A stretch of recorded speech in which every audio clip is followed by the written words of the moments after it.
There's been a whiff of something like the Arab Spring on the chilly streets of Bucharest.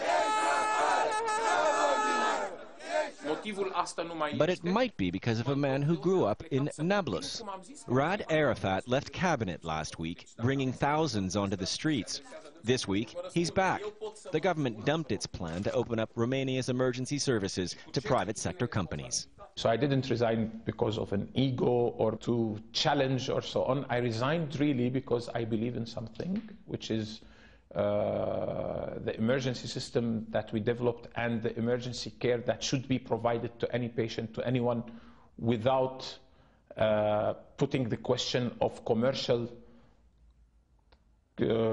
competition in it.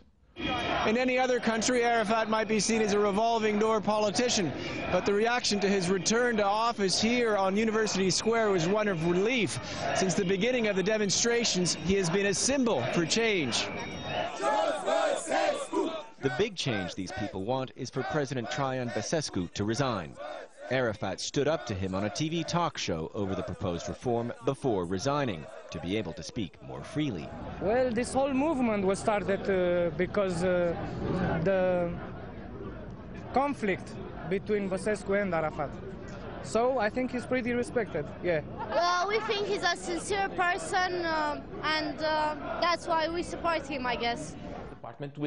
Arafat says the demonstrators have a whole lot of social and economic problems to solve, but that's a job for the politicians. He says he's just a doctor. Though I'm proud of the support that the population had for me. I mean, the way they looked at the confidence they had in what we did in the emergency system and in my person, I think this is really something that I will never forget. And however long the protests last, the people don't seem likely to forget Dr. Arafat either. Nick Spicer, Al Jazeera, Bucharest.